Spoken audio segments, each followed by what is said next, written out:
Hello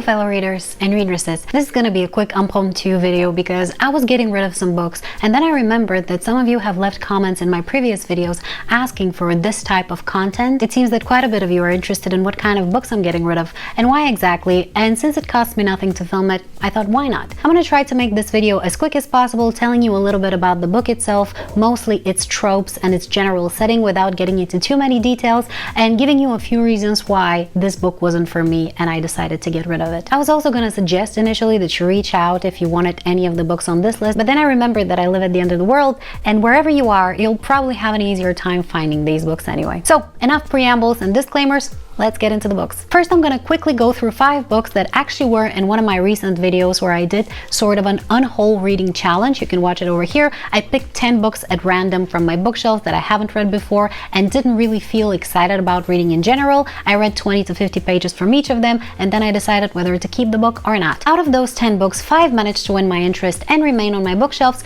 and 5 didn't make it, which is why they're making it into this video. I'm going to go through these 5 books really quickly without stopping on any details, and if you'd like to learn more about the reasons why I'm getting rid of them, you can watch the video over here and in the video description. The first of the books is Crown of Feathers by Nikki Pao Preto. It's a young adult fantasy about Phoenix Riders. Then we have The Ivory Key by Akshaya Raman. This is another young adult fantasy about 4 siblings and the issues between them. Next we have Broken Wish by Julie C. Dow. It's a young adult fantasy and a fairy tale retelling. Book number 4 is Song of the Far Isles by Nicholas Bowling. This is a middle grade fantasy about songs. And the last of these 5 books is Dark Shores by Daniel L. Jensen. This is a young adult fantasy romance, if I'm not mistaken. So now that we're done with these, let's get into the meat of this video.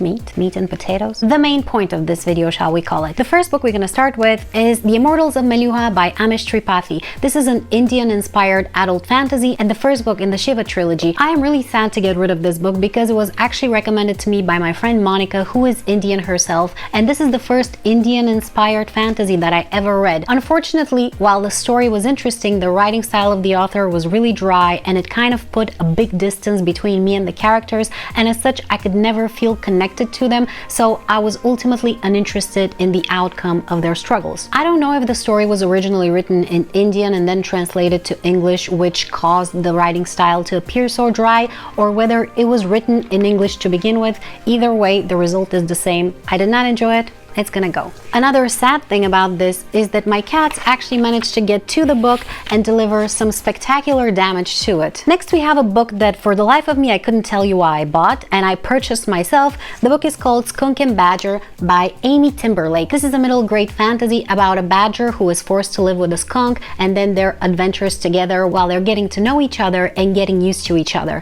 Now, to be honest with you, I found the story kind of meh in general. And look, I know this was written for children, not for me, but I read middle grade stories all the time to my nieces and the quality of the story of this one was very, very low. It didn't make sense. It wasn't interesting. There were things introduced that never led anywhere. I didn't know what the point of this book. I mean, I know that it's about friendship, about accepting others that are different from you, but I just don't think the author did a good job getting her point across or creating enough interesting adventures to keep the attention of the reader, even if said reader is 5, 6, 7 years old. I think I just bought it initially because I liked the cover, but unfortunately the book is gonna go. Next we have an internet classic basically, and that is A Court of Thorns and Roses by Sarah J. Maas. This is an either adult or new adult fantasy romance and is a retelling of The Beauty and the Beast. I read it twice in my life. First, when I read it, I didn't like it very much. Second time I read it, I didn't like it very much, and I don't see the point of continuing to keep this one. I do like other books by the author, but this one,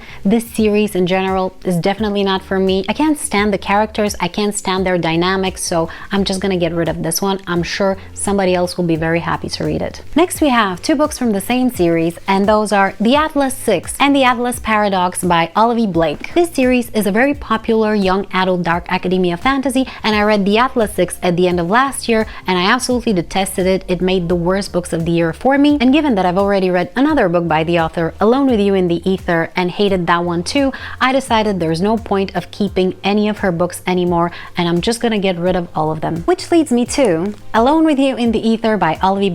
This is either an adult or new adult contemporary romance, and there's rarely been a book I hated as much as this one. I found the writing style very pretentious. I found both of the main characters completely detestable and insufferable, and if you'd like to see more of my reactions to reading this book and hear more of my opinion about it, you can watch this reading experiment here where I read 8 of the most popular internet romances. It was a terrible experience. You're gonna love it. Now, for the next group of books that I'm gonna get rid of, you're gonna notice a theme, and that theme is that they're all from subscription boxes. I was subscribed to Olivie for more than a year and to Fairy Loot for 6 months, and I can tell you with certainty that 90% of the books that I got from them I couldn't care less about. However, for this video, I'm only gonna get rid of the books that I got from them that I read and disliked, and the books that I haven't read yet, I'm gonna include in one of my upcoming Unhaul reading challenges. That out of the way, let's get through the books. The first of which is gonna be Lies We Sing to the Sea by Sarah Underwood. I read this one at the end of last year and it made the worst books of the year for me.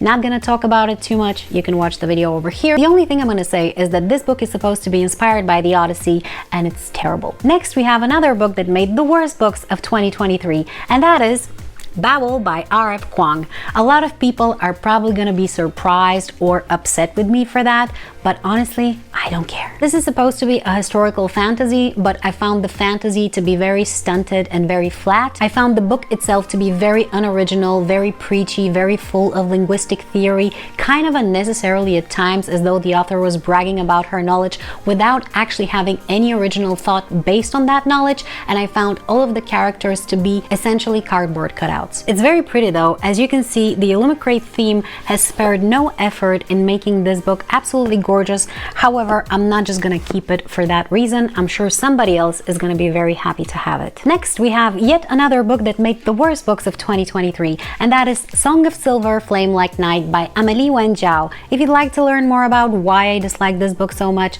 you can watch the video over here, obviously. What I'm gonna say is that this is an East Asian inspired young adult fantasy, and I found it very bland and very boring and very derivative. As such, I decided that I'm gonna get rid of it. Would you believe it? Yet another of the worst books of 2023, and that is Immortal Longings by Chloe Gong. This is an adult dystopian fantasy romance, and I have a full review over here if you'd like to watch it. In this book, the plot didn't make sense, the main characters were detestable, the romance, if you can call it that, was terrible. As such, I'm getting rid of the book. The Whispering Dark by Kelly Andrew. This is a young adult dark fantasy romance that I attempted to read last year but ended up DNFing because there was nothing in this book to keep me in it. The world building was basically non-existent. The characters were very poorly introduced. The author did this one thing that I really hate, where they introduce the main character by just dumping all of their trauma in the first few pages on you, and now you have to sympathize with them and feel sorry for them, but believe that they're very strong because they tell you they are.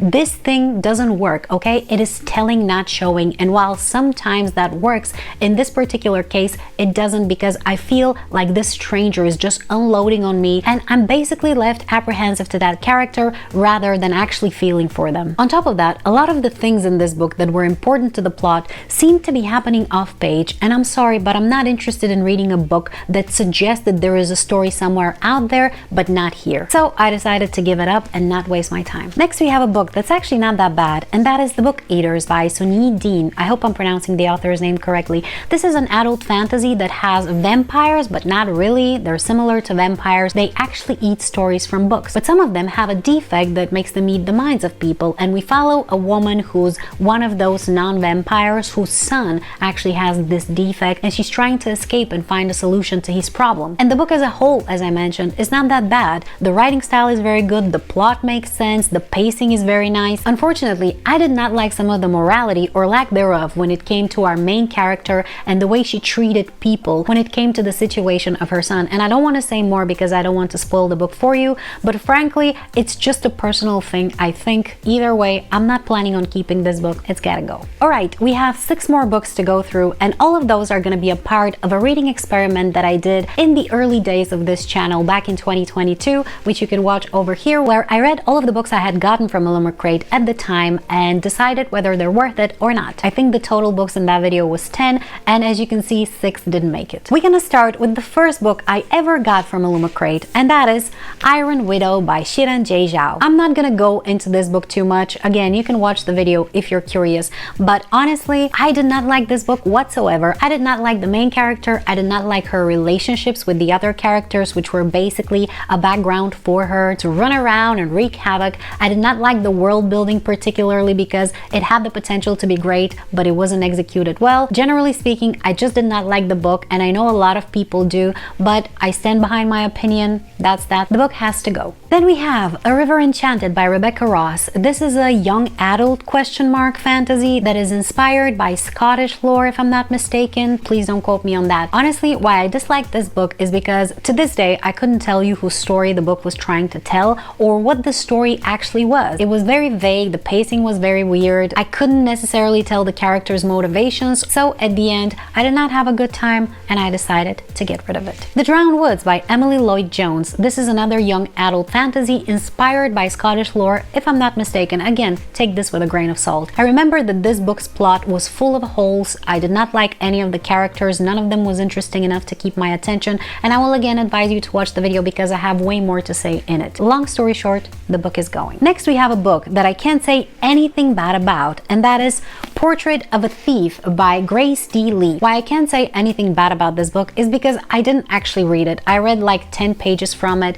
and I was supremely bored and decided that this is definitely not for me. I think it's a contemporary heist and I just wasn't gripped by the idea of it, by the characters that were participating in, but I've heard some people say great things about it, so maybe you can give it a try if you're interested. I personally wasn't, so the book is going. I'm sure somebody else is going to enjoy it way more than I ever could. Next we have A Marvelous Light by Freya Marska. I hope I'm pronouncing the author's name correctly. This is a historical fantasy romance between two dudes that I couldn't tell apart the whole time I was reading this book. The book started interesting, kind of like Harry Potter for grown-ups, but then steadily went into this rut where nothing was happening and then nothing was happening some more, and then eventually at about 40% I just couldn't take it anymore and decided to DNF it. As such, I'm gonna get rid of the book. I also am not sure how to feel about this plastic thing on top of the cover. It's definitely not my style. And the last book we're gonna be talking about today is Little Thieves by Margaret Owen. This is a young adult fantasy fairy tale retelling, if I'm not mistaken, and actually it wasn't really that bad.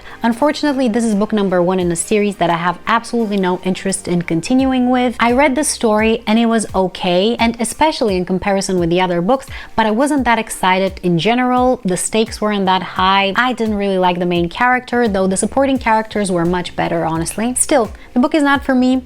I have way too many books. I don't have space on my shelves for this one, so it's gonna go, and I'm hoping somebody else is gonna find it and have a way better time with it than I did. And that is it for today. I'm getting rid of 23 books, if my math is correct, and honestly, I'm not sorry about any of them, even though some of them are genuinely not that bad and most of them are very, very pretty. Let me know in the comments below whether you've read any of these books, whether you have any particular opinions about them, or anything else that's on your mind. Feel free to share. Thank you so much for watching, and if you'd like to see some of the book hauls that I've actually done, check out this playlist. Bye!